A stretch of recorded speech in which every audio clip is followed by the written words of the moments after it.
merci d'être là à un moment où l'actualité vous a rattrapé, puisque vous ne pensiez pas sortir ce livre au moment de ce procès, et en même temps, on est en plein dans l'actualité. L'actualité ne me quitte pas. Toutes les semaines, un enfant est assassin. Alors, vous allez nous raconter comment et pourquoi les enfants tuent, s'ils ont des points communs. Est-ce que les mères de famille vont pouvoir se méfier? Vous dites comme ça que la société occidentale considère l'enfance comme l'âge de l'innocence. En fait, l'enfant à qui l'adulte accorde une image empreinte de pureté n'est ni innocent ni pacifique. Il est reconnu que les enfants sont capables de crimes plus odieux et plus violents encore que ceux commis par les adultes. Ça, c'est... C'est les enquêteurs qui m'ont dit ça. Certains enquêteurs ne se sont pas remis encore aujourd'hui de certains crimes d'enfants. Mais est-ce que vous m'autorisez à faire quelques contre-propositions à ce qui a été dit là? Bien sûr, allez-y. Un des experts a dit qu'on ne voit pas venir le crime. Si, on le voit venir. Comment on voit venir le crime d'un enfant? Quels sont les points communs? On va dire quels sont les points communs qu'ont les enfants et qui pourraient être des signes annonciateurs d'un crime à venir. Le problème, c'est que les points communs ne peuvent pas faire des règles sur lesquelles on peut raisonner. Absolument. Pas tous les enfants qui ont les points communs que vous allez décrire vont devenir des criminels, mais ça peut être des signes inquiétants. Mais oui, pardon, mais parce qu'en quoi ce serait différent des adultes? Parce qu'attention, ça c'est l'histoire de Sarkozy qui veut faire ficher les enfants entre 0 et 3 ans. Non, mais c'est bizarre de quadriller. On va venir. Allez-y, Martin Monestier. Non, mais c'est la question qui se pose. S'ils ont des points communs, ils sont les suivants. Ils ont des difficultés. Ce n'est pas forcément des difficultés économiques, hein, parce qu'il y a beaucoup de tueurs, d'enfants assassins, pas enfants meurtriers, enfants assassins, hein, parce que ça implique la préméditation, qui appartiennent à des familles aisées. Mais difficultés de quel ordre alors?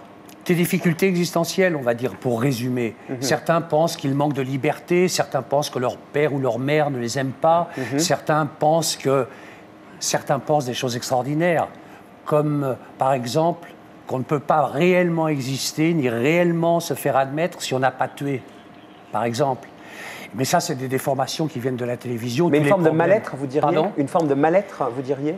Quand vous dites qu'ils ont des difficultés, ils expriment un mal-être? Pas forcément. Par exemple, les cas que j'ai ramenés du Japon, ce sont au contraire des enfants qui, dès 14 ans, intellectualisent leur crime. C'est-à-dire qu'ils disent que ce crime est un rituel qui les initie à la vie. Et que sans ce crime, cette expérience de la mort les mûrit. Et dans les sociétés occidentales, vous diriez quoi? Vous dites par exemple, bon c'est une phrase, mais leur cruauté envers les bêtes serait immanquablement associée à leur criminalité. Vous voulez dire qu'un enfant qui ferait souffrir une mouche ou qui balancerait un coup de pied dans un chat, il faudrait s'en méfier, même s'il ne passe pas forcément à l'acte, mais il faut s'en méfier? Non, il faut un systématisme. Dans tout, il faut qu'il y ait un systématisme. Alors pour répondre à votre première question, le deuxième point, c'est justement, ce sont des enfants qui généralement martyrisent les animaux, et on a découvert des enfants assassins qui menaient très très bien leur barque, qui étaient des serial killers à 14 ans, et qu'on a découvert en faisant des enquêtes pour savoir qui avait martyrisé des animaux dans les différents collèges de la ville, et c'est comme ça qu'on les a découverts, par exemple. Donc ça, c'est un point commun établi. Hein. Oui, mais les points communs, en définitive, s'il y en a un autre qui est très très important et qui est délivré par tous les enquêteurs et par tous les procureurs, c'est cette espèce de recul qu'ils ont sur leur crime, cette espèce de froideur apparente qui va se réchauffer, si vous voulez, que durant l'incarcération. Est-ce que vous diriez que les enfants, parce que c'est aussi l'objet du livre, préméditent leur acte, ou alors ils sont pris d'une pulsion, ou alors simplement c'est un jeu, ils ne s'en rendent même pas compte de ce qu'ils font? Alors, chaque enfant est maître de son intérieur, de ses raisons intimes.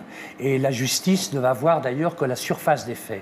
Moi, ce qui m'intéresse, ce n'est pas des bagarres à la sortie du lycée où un gosse sort un couteau et en tue un autre. Moi, ça, c'est un accident, quoi. Voilà, ce qui m'intéresse, la notion d'assassin implique la préméditation. Après la préméditation. Et on voit que des enfants, dès l'âge de 10 ans, ont exactement le chemin qu'ont les professionnels majeurs, par exemple, adultes. il peut y avoir entre des enfants des crimes passionnels liés à la jalousie. Ça, c'est possible, par exemple? Tous les motifs qui concernent les adultes touchent les enfants. Exactement. La jalousie, la vengeance, l'humiliation.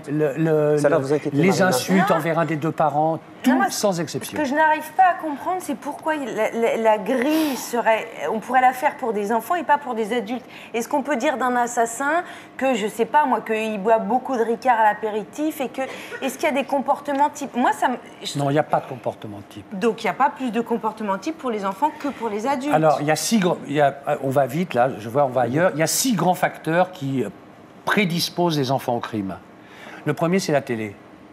toutes les enquêtes le prouvent, je pourrais développer si vous le voulez. Il y a aussi le contre-argument, l'effet cathartique, comme on dit, c'est que de voir des crimes à la télé, ça permet aux enfants de décharger leur agressivité. Oui. Comme ils voient des gens tuer d'autres à la télé, ça leur évite presque de le faire. C'est le contre-argument de ce que vous dites. Oui, mais malheureusement, les études sérieuses et complémentaires les unes aux autres montrent que plus il y a de postes de télévision et plus il y a de programmes, plus les crimes d'enfants progressent. Ça, c'est lié pour vous directement. Il y a des enquêtes à peu près dans tous les pays. Ce qu'il y avait dans le reportage, les jeux vidéo, où comme ils ont 3 vies, quoi, ils meurent 3 fois, ils ne meurent pas la première fois, et ben, dans la vie de tous les jours, pareil, les enfants supposent d'une certaine manière qu'ils peuvent, qu'on a 3 vies. Les premiers jeux vidéo ont été faits, c'est comme le GPS, ont été faits par l'armée américaine. Hein. C'est elle qui a donné licence pour les distribuer dans le public. Alors, les premiers jeux vidéo qui servaient à l'armée servaient à quelque chose d'extrêmement précis, c'est-à-dire réduire le citoyen soldat, le soldat citoyen, le soldat qui réfléchit, pour en faire une machine à tuer. Pourquoi ? Parce qu'on s'est aperçu, par exemple, que pendant la Grande Guerre, 15 à 30% des soldats disaient qu'ils tiraient pour tuer. Et il fallait faire que ça soit mieux. Et effectivement, ça a été mieux, puisque durant la guerre de Corée et durant la guerre d'Irak, ce chiffre montait à 60%. Quand on a commencé à balancer ces jeux vidéo pour les enfants, ça s'appelle les jeux P13, il s'est passé une chose, c'est que les enfants ont été encore plus sensibles que les militaires au fait qu'on déshumanisait les cibles. C'est-à-dire les cibles, ça a l'air d'un paradoxe, mais les cibles étaient figures humaines, mais on les déshumanisait. Et c'est pour ça que vous avez des enfants de 13 qui attrapent une habileté absolument incroyable. Des enfants de 13 ou 11 ans qui se mettent devant un collège, par exemple, aux États-Unis, et qui sur 8 balles, à 150 mètres, sur 8 balles, font 8 mouches, et font 5 tirs à la tête comme on leur apprend sur le Il y a autre chose dans le livre, c'est les parricides. Pardon ? Il y a autre chose dans le livre, c'est les parricides. Ce sont les parricides, des enfants qui tuent leurs propres parents, et vous dites que 85% des enfants qui commettent des parricides vivent chez leurs parents. On l'explique comment ça ? Et ça, justement, on a essayé de les stigmatiser. Hein. Quand la guillotine existait, on leur mettait un voile noir, du temps on leur coupait le poing, etc. Pourquoi ? Parce que c'est le crime que la société admet le moins, parce qu'elle se voit détruite par l'intérieur de ce qui est fondamental dans une société, c'est-à-dire la cellule familiale. Quand l'enfant attaque la famille en son centre, la société devient folle. Est-ce que vous diriez, pour conclure, que peut-être qu'il y a un problème d'éducation, que le point commun, finalement, c'est la mauvaise éducation. Est-ce qu'on peut dire ça comme ça ou pas du tout ? Non, on ne peut pas dire ça, parce que j'ai eu en main à peu près 350 dossiers très complets sur les crimes d'enfants assassins, c'est-à-dire avec préméditation.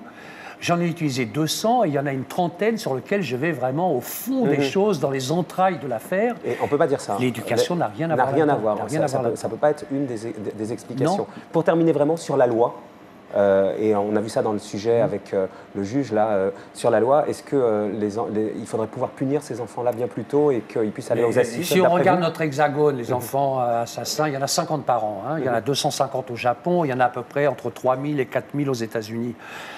Chaque année. Hein. Donc, qu'est-ce qui se passe ? En France, ils sont assez bien protégés, il faut dire. Au Japon, on est en train de changer la loi en ce moment. Aux États-Unis, par exemple, sur 400 000 enfants incarcérés, 200 000 qui, normalement, devraient passer devant des tribunaux pour enfants, passent devant des tribunaux pour adultes. Et c'est bien ?